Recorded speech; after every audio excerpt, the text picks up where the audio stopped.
Let's call the City of Milton Common Council meeting to order on Tuesday, November 7th at 6:01 p.m. And can I get confirmation of appropriate meeting notice? Meeting notice was posted at Milton City Hall, Milton Piggly Wiggly, and Hometown Ace Hardware.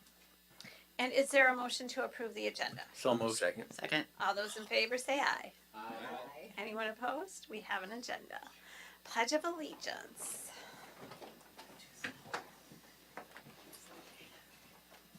Brian?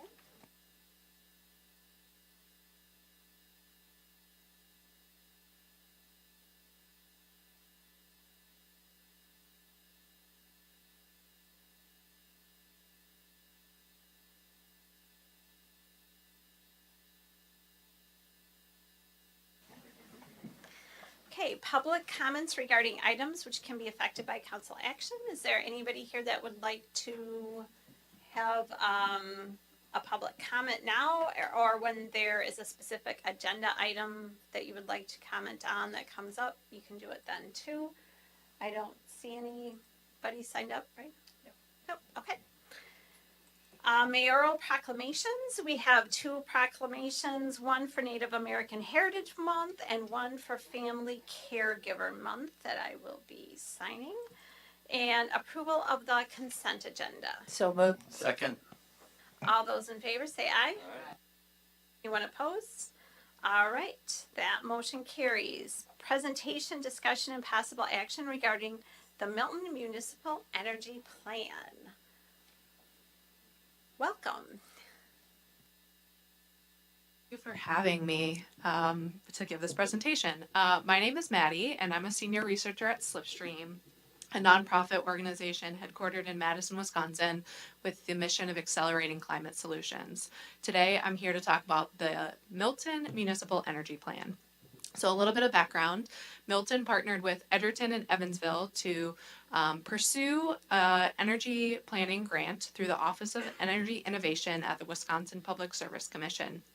In 2022, that grant was awarded to the three communities for a collaborative energy planning project, and they worked with Slipstream over the last year to develop those plans.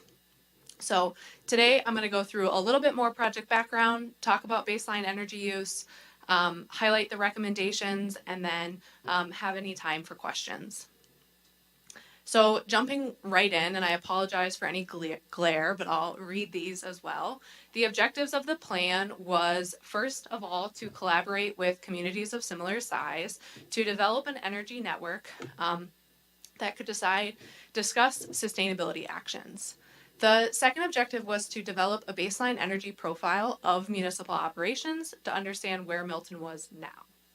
The third objective was to create an actionable energy plan that identified near and medium term recommendations that could save money and energy. And the last thing was to identify some policies to ensure continued progress. So what did we do over the last year? We started by collecting data. We collected building, electricity, and natural gas data, as well as fleet, gasoline, and diesel data.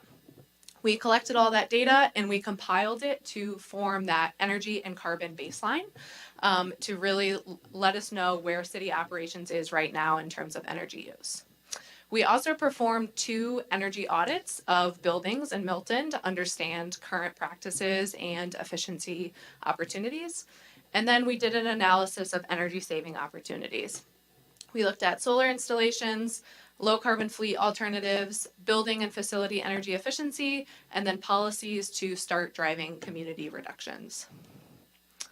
So to show the baseline data, this graph shows the relative proportion that different energy sources contribute in terms of CO2 emissions.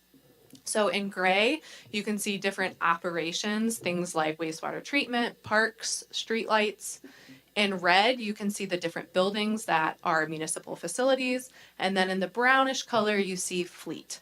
And so you see that things like wastewater treatment plant and buildings contribute a small or a large proportion of overall carbon emissions.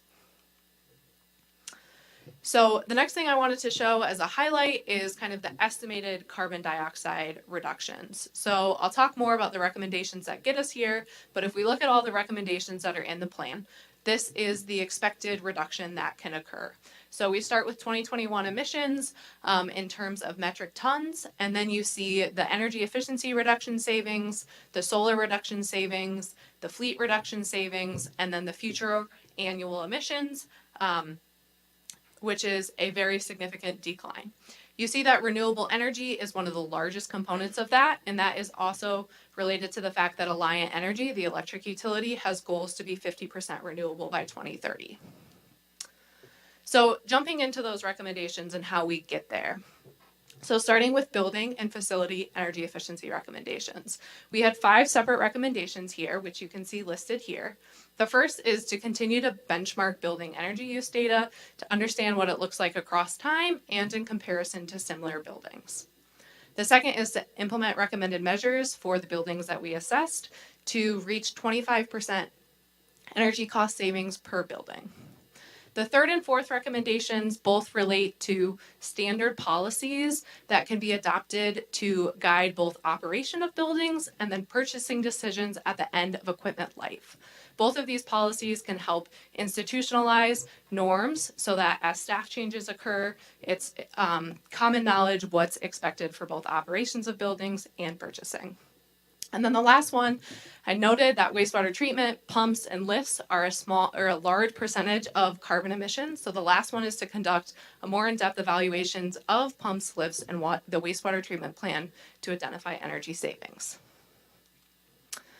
So looking at those building recommendations for that second recommendation that looked at the 2 assessed buildings, this gives a high-level overview of sorts of things that are recommended.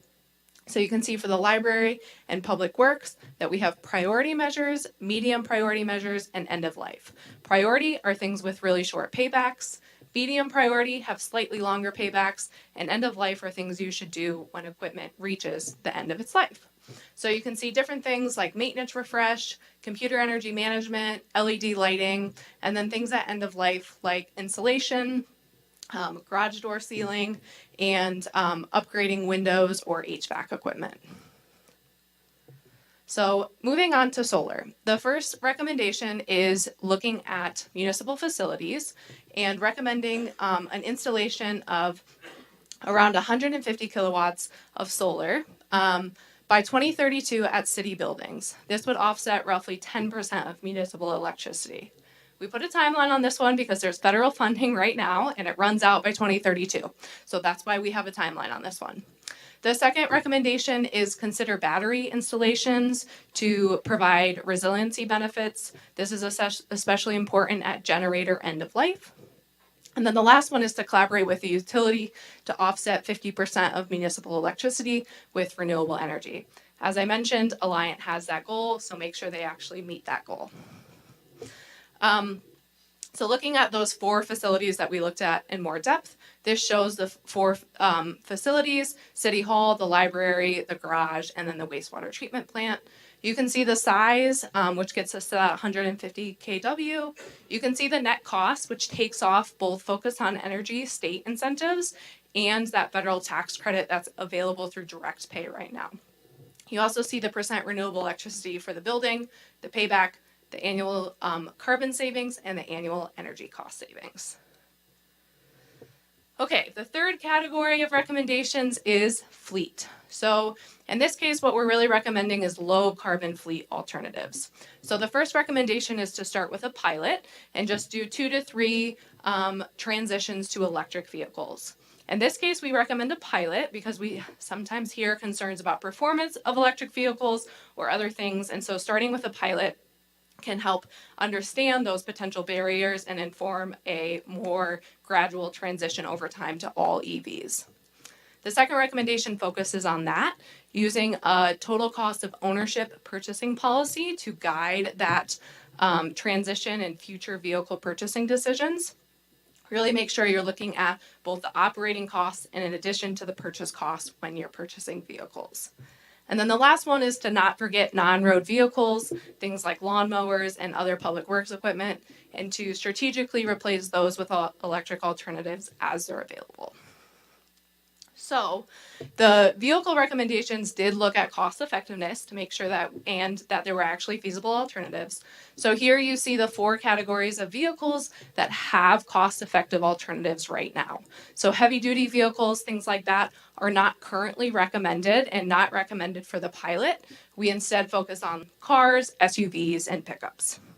So here you can see the category, the EV alternative, the incremental purchase cost of those, and then the cost savings per mile, and then the miles for financial payback. So in some cases, you see that the miles for financial payback are 0. In some of them, you see it might just be 3 to 5 years of use for that vehicle. The last set of recommendations focused on what we're calling policy recommendations, but really ways to institutionalize progress and then start to support community members in their own reductions. So the first one is to keep engaging in ongoing collaboration with Rock County and other communities.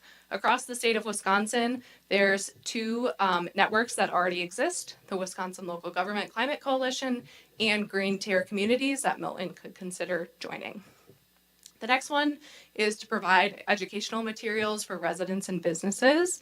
The Inflation Reduction Act through federal funding released a lot of tax credits and rebates for residents and businesses, and making sure people are aware of those is really important. Support community adoption of renewable energy by making sure there's not permitting restrictions or other things that could inhibit people from easily putting solar on their own home. Adopt municipal new construction guidelines and promote use by private developers as well. This can ensure that new buildings that are built are really built as efficiently as possible.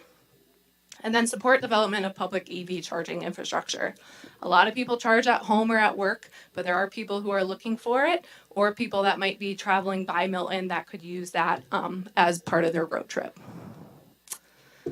So that's a lot, and of course, I'm sure the question is, how do we pay for this? So there are some funding opportunities that we want to highlight. Focus on Energy is a statewide program that provides incentives that the city itself can access as well as community members. I mentioned this already, but there's federal tax credits that are available right now for renewable energy and for vehicles. And there's a special provision that was passed that allows city governments to receive those tax credits through something called elective or direct pay. We provide more details about that in the report. And then lastly, there are state and federal grant programs. For example, the program that had this planning grant also has implementation grants. And with that, I'll open it up to any questions and also provided our contact information in case you want to follow up separately.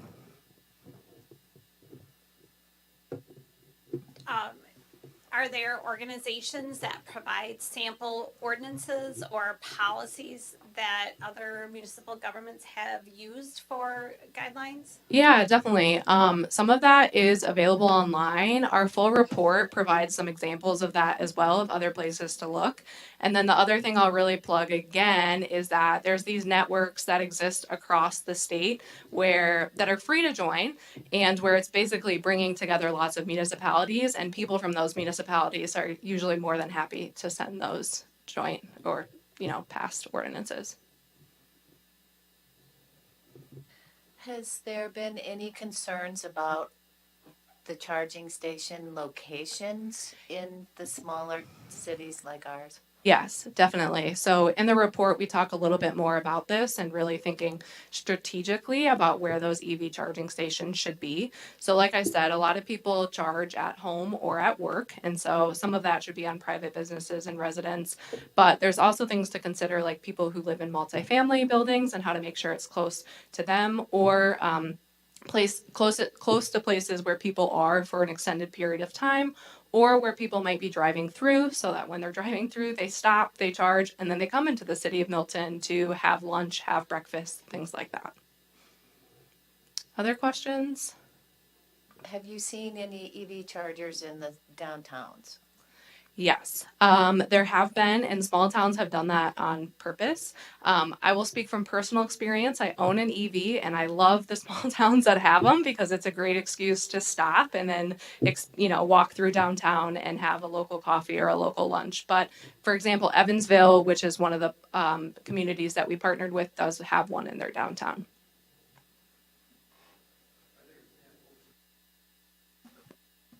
Are there examples of police departments using EVs that?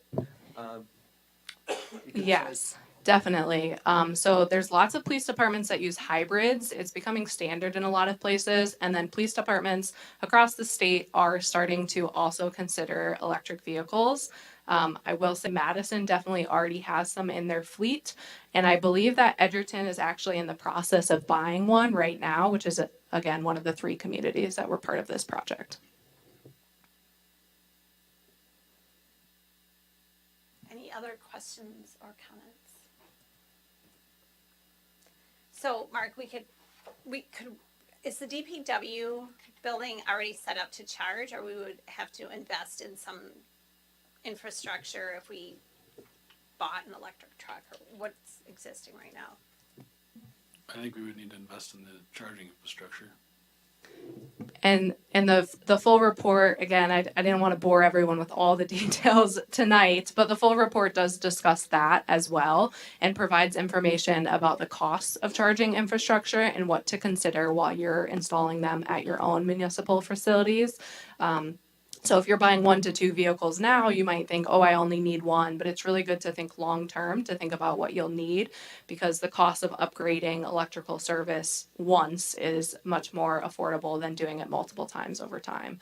The cost of the charger itself is actually usually pretty cost effective. It's just the question of how much electrical service upgrades are needed at each building. One of the things that's on the report is the windows at the library building. And, when the library was expanded, renovated, and so on, one of the things that wasn't done was replacement of the windows as one of the cost savings to get to go. It looks as if that would be a pretty decent payback. Is that one of the sources for the library being a little bit higher than the average that's cited there? Yeah, that's very possible that that's one of the reasons. I think when we went to the library, we noticed that there were some comfort concerns or some other draft issues. So windows are one big way to address that. And when you're doing that, you can also think about insulation and air sealing upgrades. In the near term, one thing you can do, which is kind of this maintenance refresh, which doesn't make a ton of sense just that way, is to even just check though to start if there's any easier air sealing you can do around windows or around doors to try to have an immediate impact, because obviously windows, replacing them fully is a lot larger of an investment.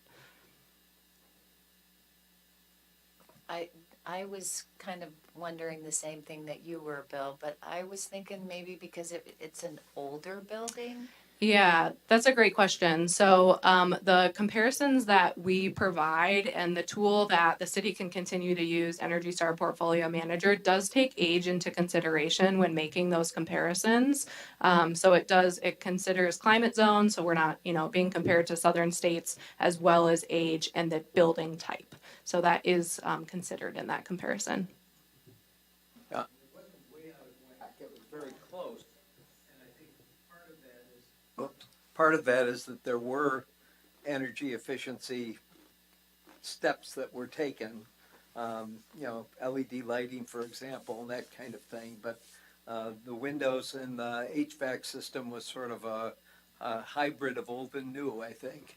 Yes, definitely. Any other questions or comments? Do you see any fire departments going to the electric vehicles? Yeah, great question. I would say it's a lot less common right now. I would put the fire truck electric options as more emerging technology, and there's a lot more concerns, especially about such a large vehicle idling for so long. With that being said, there are fire departments that are considering it. Madison has one in their fleet, but only one. The city of Green Bay is considering it right now. So there's a few different people that are considering it. Pierce Manufacturing out of the Fox Cities area. Thanks a lot. Yeah, thank you for your time. Thank you.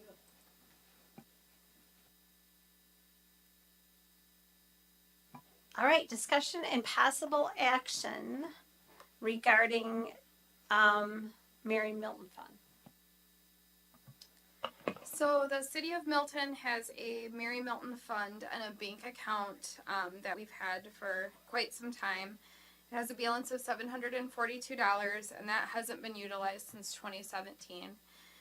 The chamber has approached the city and requested that these funds be transferred or donated over to the chamber to help with the Mary Milton weekend coming up, to help with advertising, to bring more people to the community.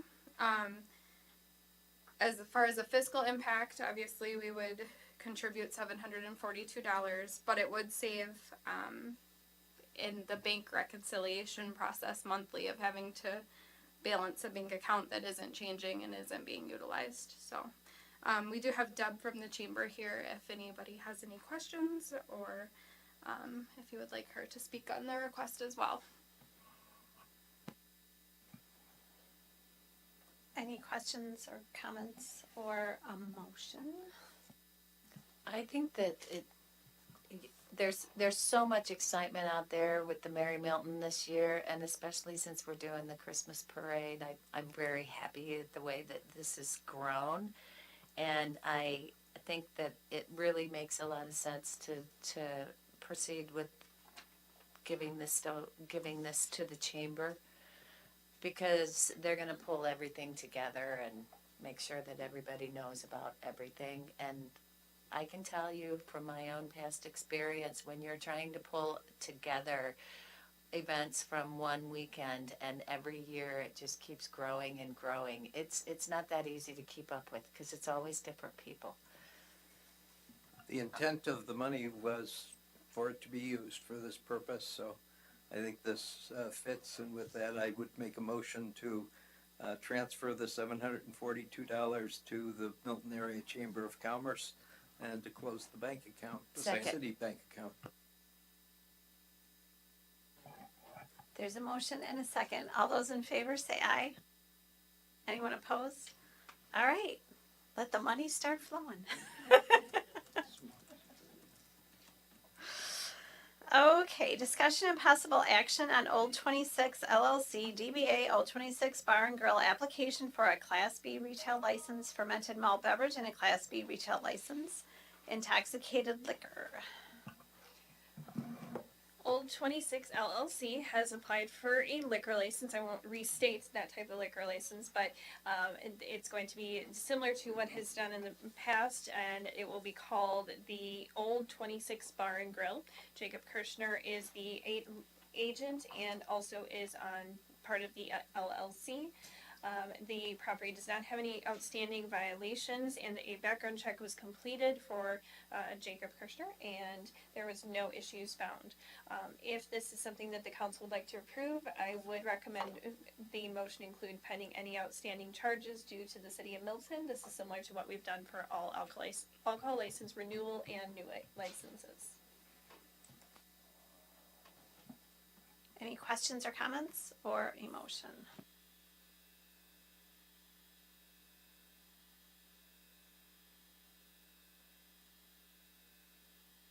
I'll make a motion that we approve this. Do I have to go into detail? I was going to say approve the liquor license, beer and liquor license applied for pending outstanding charges due to the city of Milton. Second. Yes, just for clarification, I will include in the motion the specific licenses that the Old 26 will be approved for. Fermented malt beverage and Class B retail license, intoxicating liquor. Okay, Still second. all those in favor say aye. Aye. Anyone opposed? All right, that motion carries. All right, discussion and possible action adopting ordinance 2023-523 to rezone land along Parkview Drive from existing PUD and rezoning to new PUD.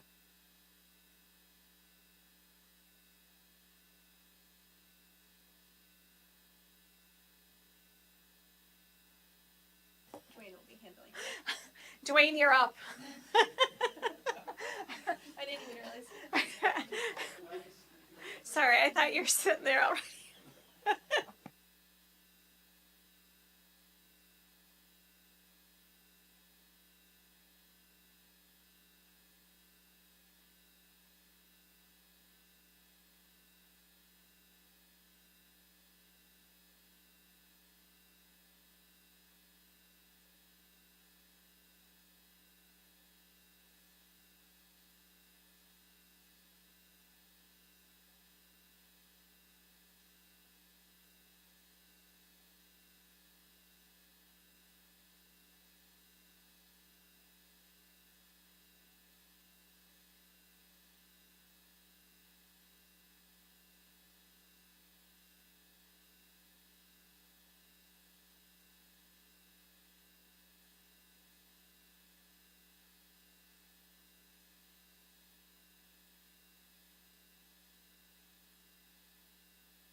Once again, I apologize. This was brought forth in front of the planning commission earlier this evening. Majority of the presentation was brought in front of them.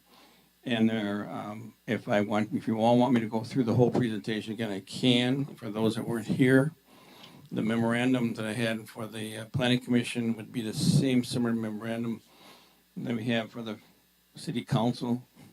I think, Dwayne, we probably don't need the whole presentation. I figured that. Just wanted to summarize. What I will do is actually summarize, and this is the ordinance that's in front of us, that's in front of you looking at, which you eventually be acting upon. And the other thing is the main portion is the general development plan that the planning commission recommended was brought in front of them, and it's really basically indicating that the whole 12 acres was a PUD, and we specifically entered into the development of this certain area, which is a certified for one lot, and we are in this stage would be in the process of putting 18 units and 16 units in. And the planning commission's recommendation for the council was on the memo.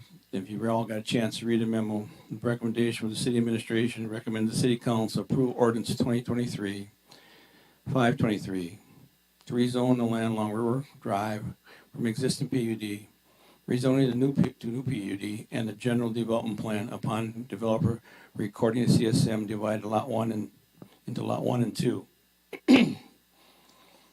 That is what was recommended to the village council, city council, from the planning commission. And if there's any questions or details, I'll take them. any questions or comments?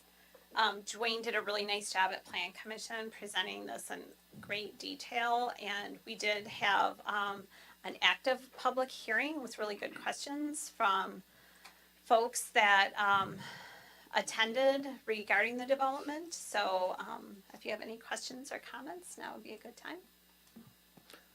I'd go ahead and make a motion to approve the first reading of ordinance 2023-523, waive the second and third readings, and adopt. Is there a second? Second. Okay, we've all seconded it. All those in favor say aye. Aye. Anyone opposed? All right. That motion carries. All right, here's the big one. Public hearing and direction regarding 2024 City of Milton annual budget. Kelsey, any comments or no? No, I don't have any comments on this item. I will on the next one, but not. For the Thank hearing. you, gentlemen.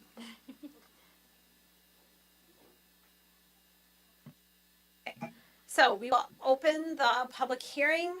If you'd like to comment or have any questions on the budget document as presented, come to the podium and say your first and last name and your address. Kelsey would like a lot of questions tonight, she told me. Anybody? Last chance. Okay, we will close the public hearing. Now, go ahead. So the next item is just discussion and direction regarding the draft 2024 annual budget preparation. As of the last council meeting on October 24th, there was a deficit in the budget still of $10,892. Since that time, we had open enrollment for insurance, and there were a few plan changes from what was originally budgeted. After those changes were made, there's a deficit of $2,568. We as a staff have gone in and reduced the amount of capital by that amount. So as of tonight, we have a balanced budget with a zero deficit, same as presented last week. There's been no other impactful changes to the budget since our last meeting.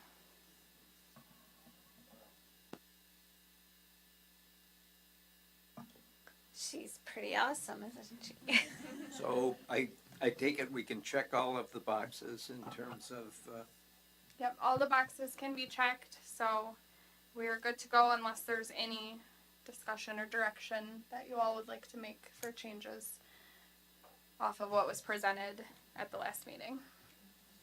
Just out of curiosity, what was the 2,000 that staff cut? It was out of the. We lowered the part of the project for a future capital project. The design will take place over 2 consecutive years, and we haven't received the work order yet, so that was an estimated amount. It'll probably be more, but it will be budgeted in the next year as well. Great. Thanks for making the adjustment. Absolutely. I'd like to make a motion to approve the City I of don't Milton. think we can approve until next meeting. I think we asked Mark, but I think can we approve the budget if it's not on the agenda? It's on discussion and direction right now. So I think that's all you were looking for today is the direction and whether or not you had any modifications, so you can be setting on your next agenda for it. Welcome. So we'll keep going. If there's no action or direction that the council wants staff to take, we will go on to discussion and possible action regarding ordinance 2023-524, creating chapter 74, article 1, in general, division 1, section 74-1 through 74-6, and repealing and recreating chapter 74, article 3, sanitary sewer system, division 2 of the code of ordinances of the city of Milton, and make sure you include all of that in your motion. And now I will read all 102 pages. So this is an update to our sewer use ordinance. There's been some minor changes, but for the most part, it has not been updated since the original ordinance creation in 1968. Obviously, a lot's changed with utilities, sewers, wastewater treatment processes, users, DNR requirements. So it was overdue, I guess we could say.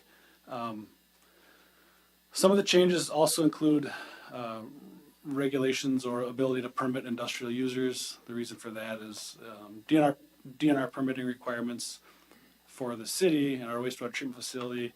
They don't usually get easier; they get harder, and we have to be able to protect our plant. We have a small plant, so a large user can have an impact on how our plant operates and our ability to meet our permitting requirements. Jennifer Sorensen with Baxter Woodman is here. She helped prepare the ordinance. So if there's more questions, you can ask either of us, but outside of reading all 100 pages, we'll open it up for questions. Please indicate what page your question is from. Because I know you all read it, because that's what our team building is going to be about tonight.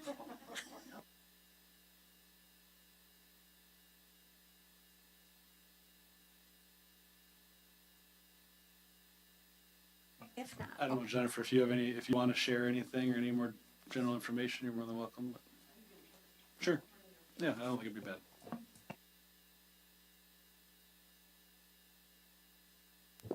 Hi, everyone. We worked over the past year with Mark to update this ordinance. And the main thing is the reason is to protect your collection system and your wastewater treatment plant. You guys have a small plant. You put a lot of money into improvements, keeping it maintaining well. So the whole premise of the ordinance is to protect that money that you are investing into the plant, to protect it.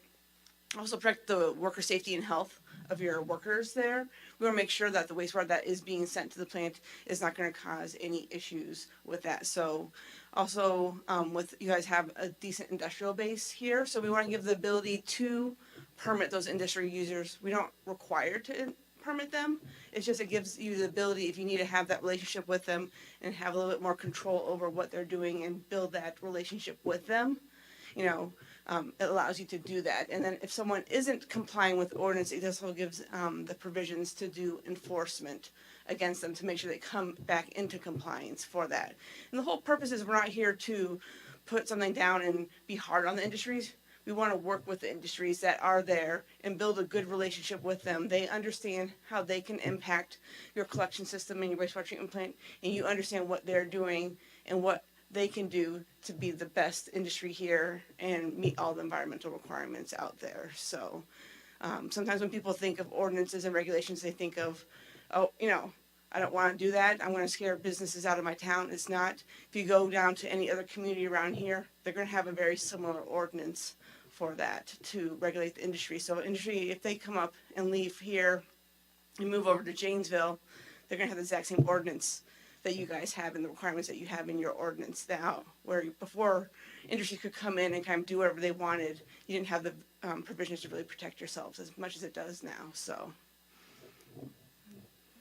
any questions or comments? This is probably marginally related, so I'll wait for our city attorney to say if it doesn't fit.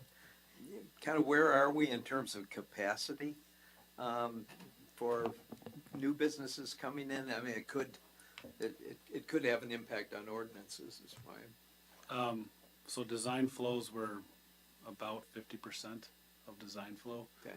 Some of the loadings are a little more than that, but we're in pretty good shape that way. But this ordinance does provide it considers that a little bit more than our previous ordinance did as far as how we would permit new industry. Okay, thank you.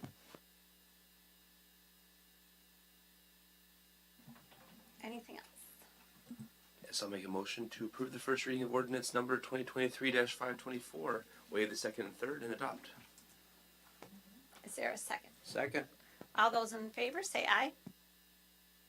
Anyone opposed? All right, that motion carries. Discussion and possible action regarding council policy number 3, debt policy. I just want to point out, Kelsey is kind of running the show tonight.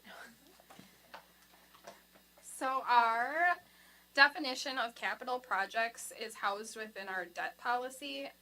Currently, right now, it is a useful life of greater than 1 year and a minimum threshold of 5,000. During our last audit, it was recommended that the city increase both of those levels. We agree with that recommendation, and we've reached out and researched other municipalities to see where their capital policy lies. Tonight, we're recommending that the definition change to useful life greater than 5 years and a minimum threshold of $10,000. This will just keep more minor things out of capital projects and be able to focus our capital on larger items and projects and infrastructure in the future. Okay, any questions?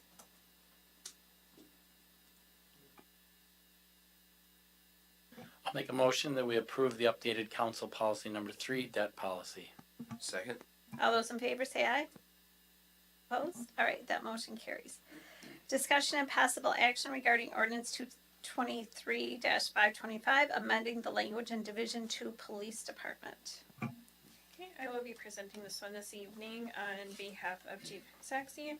So during the recent accreditation process, there was some feedback on our ordinance specifically regarding the police department and the police chief, where the language was not inclusive. It was he and his primarily, and so we changed that to a lot of they and them. And while we were going through the ordinance, we did verify too that there was practice that language that says written monthly report to the Common Council. This language is very outdated and hasn't been the practice. Instead of that is reporting out to the Common Council any notable activities of the department and any other information upon request. So with that, we have presented ordinance 2023-525. Any questions or comments? I'll make a motion to approve ordinance number 2023-525. And At first reading, motion, Eric's smiling. Hmm? You waving the second, third? yes, I want to waive second and third and adopt. Second. All those in favor say aye. Aye. Opposed? All right. We're getting there. General items. Good job, you guys. Committee reports and did you want to say something? Okay. All right, that's it? No general items? I have a general item. I just want to remind everybody that we have a lot of things going on in our own city for the Mary Milton holiday, and I hope that we will have a lot of people that will decide to stay right here in Milton and just enjoy all this stuff that we have. I want to remind everyone that Veterans Day is this next Saturday, 11/11, and at 11 o'clock in the Veterans Park, we're going to have a few 21-gun salute, an eagle presentation, a very famous guest speaker, Mayor Anissa Welch is going to be there. So please come, bring a lawn chair because seating's limited, but that's at 11 o'clock on Saturday.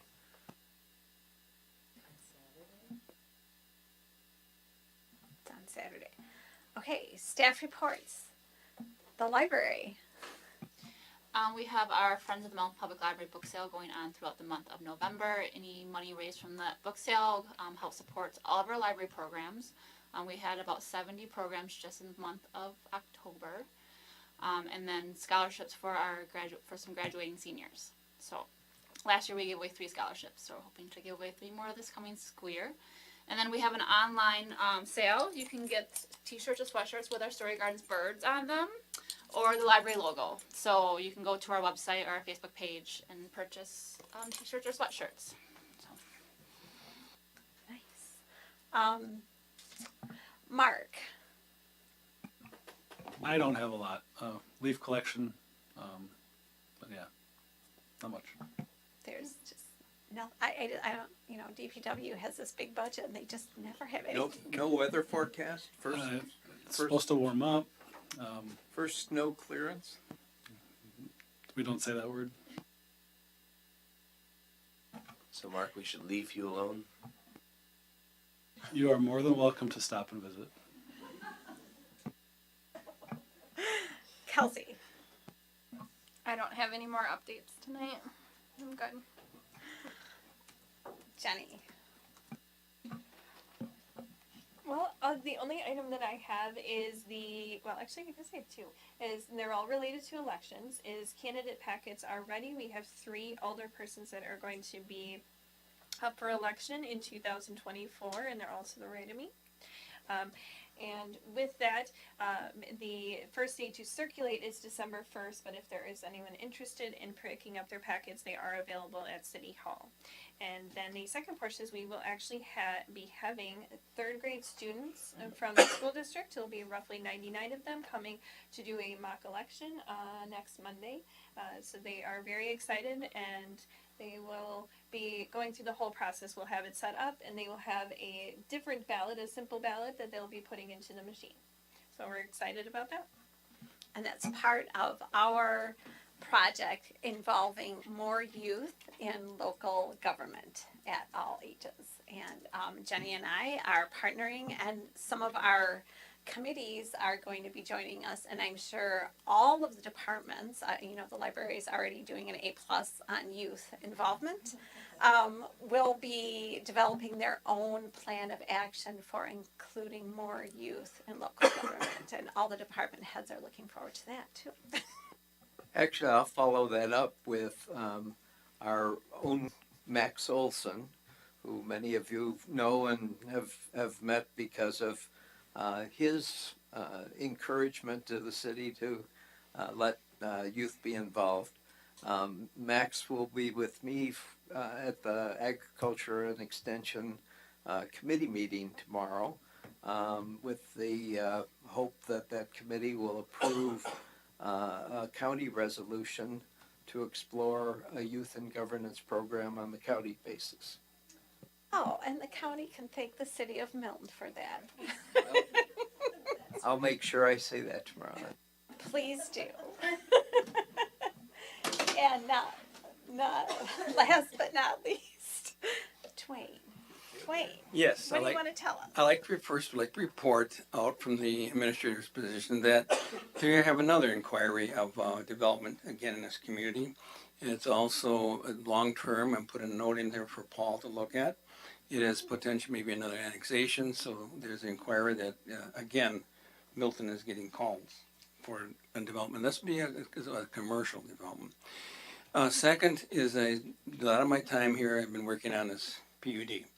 So I'm glad I finally got it together. And third, the next meeting of the city council, we should be able to have in front of you the final draft of the TIF agreement for the backyard properties, which you'll have in front of you. I will put a report together, and then I'll have it done for Paul. And finally, I'd like to thank the city council for giving me the chance to come here. I've had a very good time. Enjoyed working with the council. The staff is very excellent people. There's such a good group of staff and support. And this is my last meeting with you folks. So thank you very much and farewell. Thanks for joining us. Thank you. It's been excellent having you here. And the time has gone by so fast. Yes. Well, my wife's looking for me. And we wish you a lot of luck in your hunting. Yes, I'm going to do more of that. Okay. Thank you. So, team building. And the department heads had already requested, and I see that some people are packing up already. They know what's coming. So, tonight's team building is share with us an example of an irrational or maybe rational fear that you have. And it cannot be playing Candyland and losing. It doesn't preclude Mark from pouting about it, though. I can go first. Anissa answered mine yesterday during our meeting. It would be public speaking, so here we are.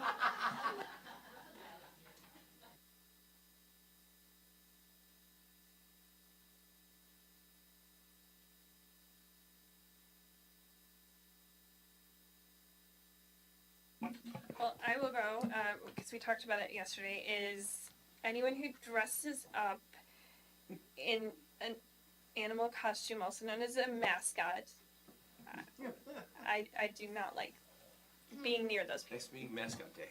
I'm just kidding. I will not be attending.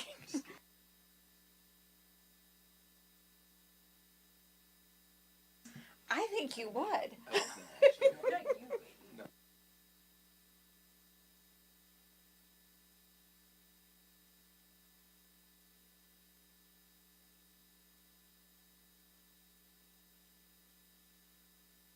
Yes.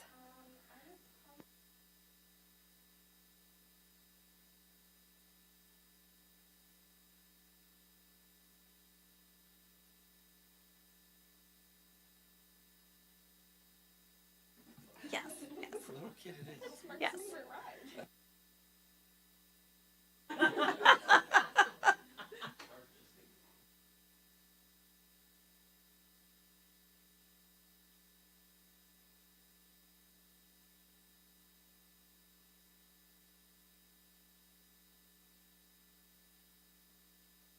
Okay, I'll go. I don't know that it's irrational, but I have this fear of blowing my house up accidentally because accidentally blowing my house up. Yes. Because every place I've lived, I've started a fire in the kitchen. Okay. I don't know if that's irrational. So now I have just this fear of like space heaters and, you know, that's it. And we've had a couple of gas leaks.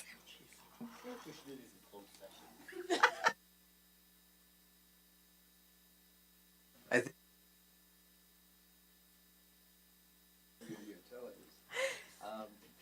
Your microphone. I thought I had it. My rational or irrational fear is I really don't like heights. Probably the scariest height. I've been up in big buildings and things like that, and that hasn't bothered me much. But we were in New Mexico, and entirely flat, but then there's a canyon, and the canyon is not as deep as the Grand Canyon, but pretty darn deep. And there's a parking area where you can pull off, and we pulled off, and you can walk out on the bridge to see down in the, I couldn't go very far out on that bridge, so I don't like heights of that sort. I'm gonna go off some of the similar vein. I don't like hollow stairs, the ones you can see through the ones, especially when they're on the side of a mountain. Because I did that once, and that was, yeah.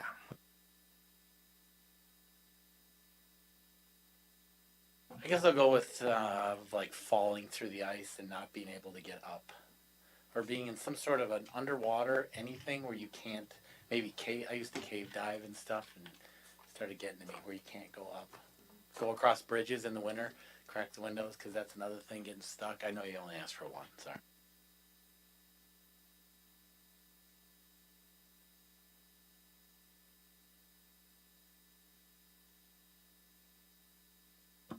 I always like to make sure all my electronics are either turned off or unplugged when I leave my apartment. I don't like to have things running when I'm not there. Just fire. I don't know.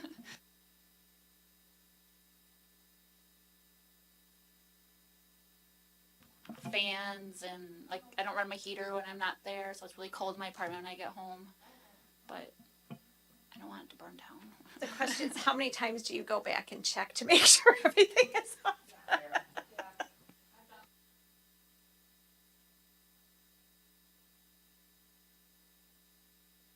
I guess I would have to say my biggest fear is fire.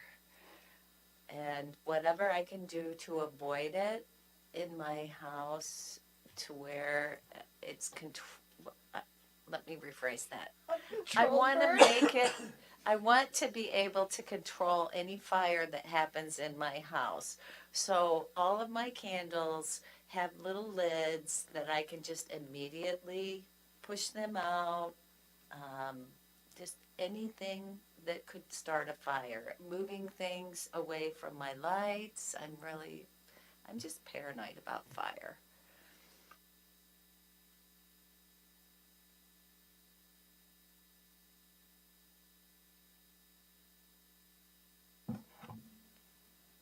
I don't know if this is a fear. I panic when I'm in a body of water and I can't see below me. So I love swimming and all water sports, but I panic. If I wipe out water skiing, I panic. What's underneath there? That's right, you don't know. You don't know. I know it's not Jaws, but like it. I don't know, they Could just be. found an alligator. See in what I'm Racine. saying? That's what I'm saying. You never know. You can't see it. You can't control it.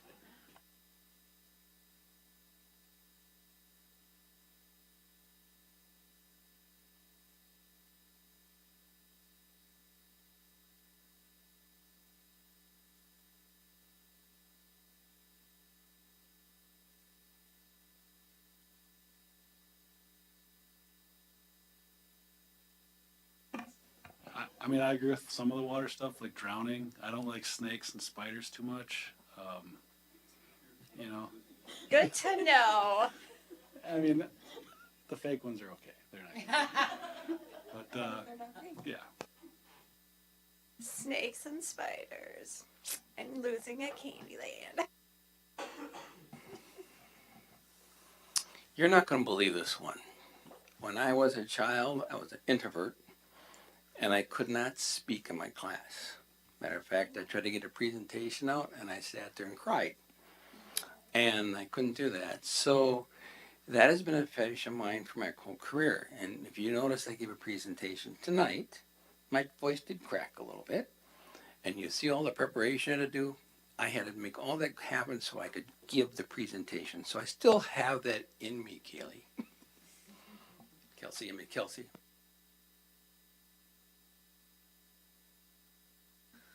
So what he's saying is, Kelsey, you just have to present at every council meeting.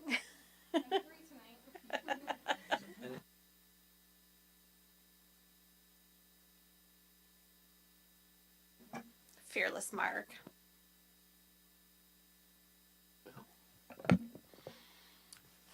See, clowns named it.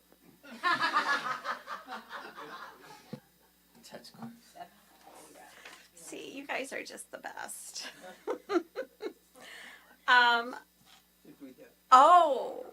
Oh, yes, we do.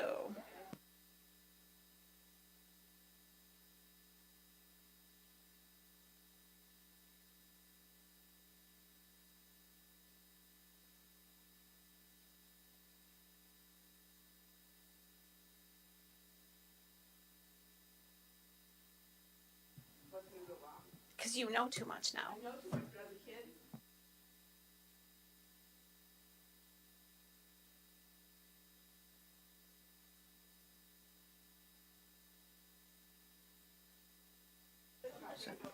Advertisement for why an engineering degree destroys your fun, right?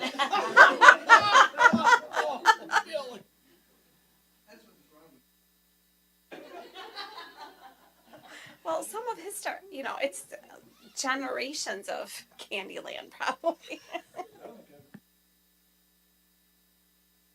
And I'm kind of surprised that nobody had any worries about quicksand. Like, didn't you, grow up fearing quicksand after watching Tarzan movies all the time and stuff? Kind of feel like we need to have, Candyland Day next time we meet. And a Candyland Like, costume. just, have a couple games of Candyland we play. Yeah. It's our team building. Candyland tournament. Yes.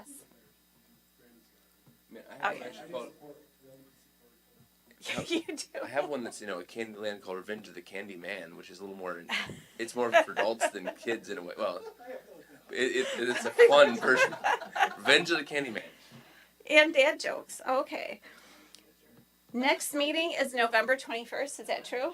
Yes. So we have to approve the budget. Because we're going to approve the budget. Is there a motion to adjourn? So moved. Second. All those in favor? Anyone opposed? We're adjourned.